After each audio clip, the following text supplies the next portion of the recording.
Nah, Ilham Habibie Society ini kembali ke asal adalah satu platform di mana kita berkomunikasi satu sama lain ya untuk memberikan ide, inspirasi, motivasi. Kadang juga perlu ada yang unek-unek. Saya kira input apapun sangat bermanfaat buat kita mencapai tujuan Indonesia Emas itu bersama. Banyak sekali aspek yang bisa kita kemukakan, yang kita bisa fokuskan, bisa didiskusikan dalam rangka Ilham Habibie Society. Tapi semuanya dengan kalian, bagaimana dan seperti apa kalian mau berpartisipasi. Tapi kalau dari saya membuka dirinya untuk berkolaborasi dengan kalian agar supaya kita mencapai yang terbaik buat kita semua di Indonesia. Doa, semoga kita aminkan dulu. Ilham Habibie Society menuju Indonesia Emas. Halo Societyers, saya Ilham Habibie dan saya di sini ingin pertama-tama berterima kasih kepada kalian mau ikut dalam society ini, dalam masyarakat ini, dan di sini saya mau kasih sedikit alasan atau juga latar belakang kenapa ini saya rasakan penting kita seriuskan saat ini. Seperti kita ketahui bersama, kita memang punya satu tujuan yang besar sekali. Sasaran kita adalah untuk menjadi negara yang maju, daulat, dan berkelanjutan. Yang kita sebut seringkali sebagai Indonesia Emas, dan maunya kita dicapai secepatnya, tapi target saat ini adalah di tahun 2045. Mengapa pada tahun itu? Karena memang kita di situ sudah berumur 100 tahun, sejak kemerdekaan tahun 1945. Kemajuan itu memang perlu banyak sekali upaya dan juga kerjasama satu bangsa, satu negara ini untuk menjadi maju di berbagai bidang. Maju itu satu kata besar, tapi kemajuan itu ada beberapa elemennya. Misalnya kita ini menjadi negara dengan warga, dengan masyarakat yang terdidik, yang sehat, yang inovatif, yang kuat daya saingnya, yang kolaboratif, dan lain-lain. Dan dalam hal itu, kemajuan itu harus kita fokuskan ke bidang-bidang yang memang diperlukan untuk kita mencapai status tersebut, menjadi negara maju, daulat, dan berkelanjutan. Nah, teknologi buat saya adalah satu hal yang penting sekali kita bukan saja mengerti, tapi kita kuasai karena menerapkan dan kita juga kembangkan sendiri. Tidak semuanya, tapi harus jauh lebih banyak daripada apa yang kita lakukan saat ini. Kenapa itu penting? Kalau kita lihat, semua negara yang maju di dunia ini, apalagi yang di depan mata di Asia Timur dan Tenggara ini, adalah negara dan bangsa yang kuat industrinya. Dia tidak menjadi maju tanpa memperkuat industri itu. Kita lihat saja contoh-contoh yang dari masa lampau, Jepang di abad ke-19 masih negara yang boleh dikatakan terbelakang. Sekarang dia sudah menjadi negara yang sangat sejahtera, sangat maju. Korea, demikian Taiwan, Tiongkok, Cina saat ini pun sudah hampir menjadi negara maju. Nah, di sini ada definisi negara maju atau negara sejahtera itu disebut maju kalau dia sudah mendapatkan satu income per kapita, pendapatan per orang per tahun itu lebih daripada 12.500 kalau nggak salah dolar per orang per tahun. Ya. Jadi Cina itu sudah hampir di situ, di atas 10.000, mungkin sudah di atas 11.000. Kita saat ini di mana? Masih di 4.000, 5.000. Jadi masih harus berhasil meningkatkan pendapatan per kapita kita 3 kali lipat daripada saat ini.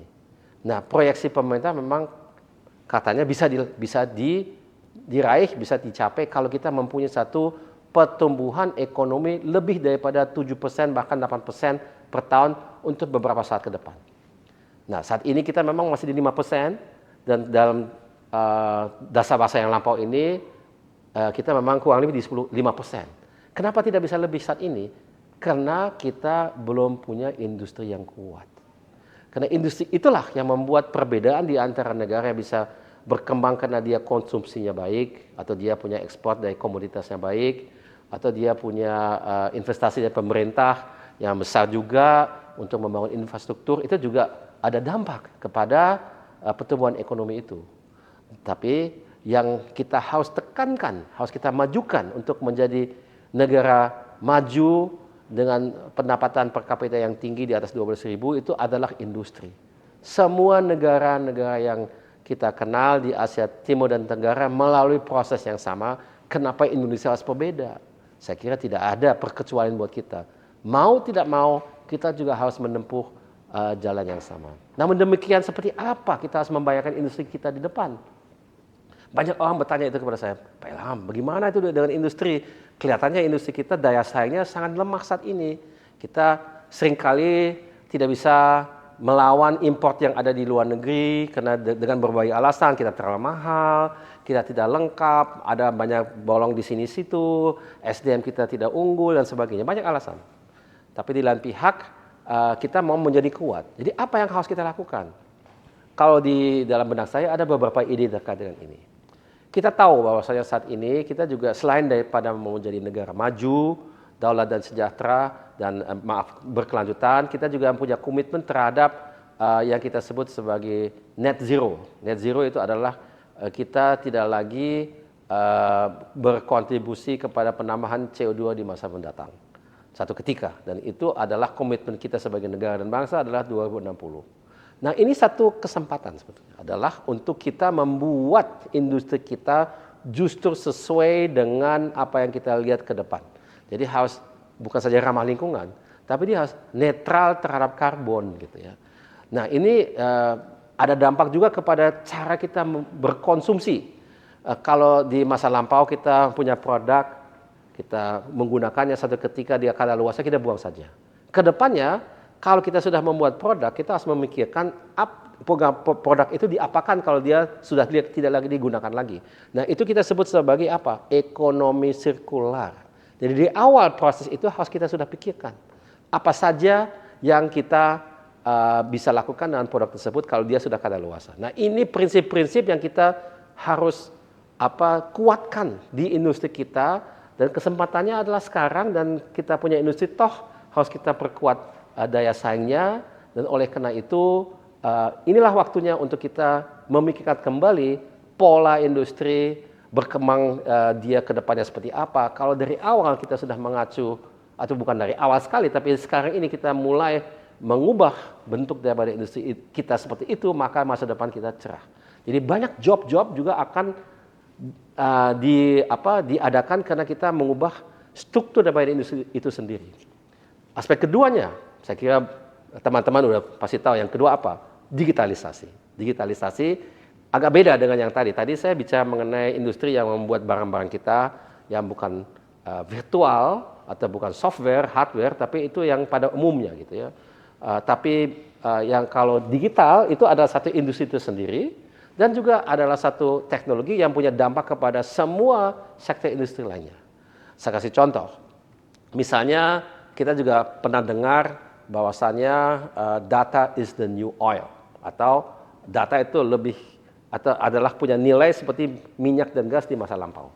Nah, kita punya banyak data di Indonesia, kita harus memperbaiki kemungkinan kita untuk menggunakan data tersebut melalui teknologi yang kita sebut sebagai artificial intelligence. Itu adalah satu hal yang wajib kita lakukan. Kita punya yang banyak sekali, tapi kemampuan kita untuk pertama membuat algoritma seperti itu masih rendah, dan juga data-data yang kita punya di Indonesia juga kualitasnya masih kurang baik, karena banyak sekali data yang mungkin tumpang tindih dari segi definisinya. Jadi kalau kita mencari data tersebut, kita masih bingung yang mana yang benar dan sebagainya, dan itu adalah satu hal yang harus kita perbaiki. Di lain pihak, industri manapun memang memerlukan digital itu bukan saja untuk mengeksploitasi datanya, tapi juga mengoptimalkan proses kerja yang ada saat ini dengan adanya alat-alat digital.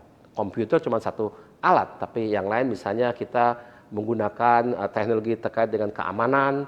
Jadi untuk transaksi kita bisa saja menggunakan jempol kita atau mata kita sebagai retina dan sebagainya. Itu banyak sekali teknologi yang ada, itu semuanya digital. Dan dengan itu memang sudah jelas bangsa kita harus melakukan satu transformasi digital, bukan saja dari industri tapi juga orangnya. Kita bicara mengenai literasi digital yang harus dimiliki oleh semua bangsa. Tidak berarti bahwasanya kita harus semua menjadi programmer, tidak sama sekali, tapi kita harus ada pengertian terhadap digital teknologi ini dalam hal ini perlunya untuk apa dan bagaimana kita bisa menerapkannya untuk bisa mendapatkan satu hasil, satu luaran yang lebih baik lagi. Nah, ini adalah yang kedua. Jadi yang pertama, kita membayangkan struktur daripada industri kita lebih ke arah karbon netral, ramah lingkungan, net zero dan sebagainya. Yang kedua, kita harus melalui proses digitalisasi yang memang luas dan mendalam dengan contoh-contoh yang tadi saya berikan. Masih banyak contoh lainnya, tapi mungkin itu di lain waktu. Yang ketiga dan terakhir itu kita juga harus sadar bahwasanya kita itu adalah negara yang kreatif. Jadi yang disebut sebagai kreatif ekonomi, dan itu banyak tumpang tindih dengan digital, ya. Misalnya, atau juga dari industri lainnya. Jadi kreativitas daripada negara dan bangsa kita ini adalah satu hal yang saya lihat punya masa depan yang sangat luas dalam kita bersama-sama menciptakan Indonesia emas untuk masa depan kita bersama. Jadi kreativitas itu ada beberapa bidang yang sangat-sangat kuat di Indonesia, misalnya busana, misalnya terkait dengan kikria, jadi handicraft itu di Indonesia punya tradisi yang kuat, dan hal seperti itu perlu kita perkuat juga menggunakan teknologi yang tadi saya contohkan. Di situ banyak usaha-usaha di bidang kreatif itu masih home industry, dia belum menjadi industri. UKM pun belum UKM, tapi dia masih lebih home industry, dan itu perlu kita perbaiki. Nah, Ilham Habibie Society ini kembali ke asal adalah satu platform di mana kita berkomunikasi satu sama lainnya untuk memberikan ide, inspirasi, motivasi. Kadang juga perlu ada yang unek-unek. Saya kira input apapun sangat bermanfaat buat kita mencapai tujuan Indonesia emas itu bersama. Tadi saya kasih beberapa contoh apa yang perlu kita perhatikan. Tentunya ekonomi tidak segalanya, biarpun itu penting. Masih ada juga pendidikan, masih ada kesehatan, masih ada hal-hal terkait dengan kita punya fungsi sebagai negara, warga dalam negara demokratis, di mana kita punya kebebasan untuk mengekspresikan pendapat kita, tentunya dalam norma-norma yang berlaku, dan lain sebagainya. Banyak sekali aspek yang bisa kita kemukakan, yang kita bisa fokuskan, bisa didiskusikan dalam rangka Ilham Habibie Society. Tapi semuanya dengan kalian, bagaimana dan seperti apa kalian mau berpartisipasi. Tapi kalau dari saya membuka dirinya untuk berkolaborasi dengan kalian agar supaya kita mencapai yang terbaik buat kita semua di Indonesia. Sekian dari saya, terima kasih atas perhatian. Assalamualaikum warahmatullahi wabarakatuh. Ilham Habibie Society menuju Indonesia emas. Oke.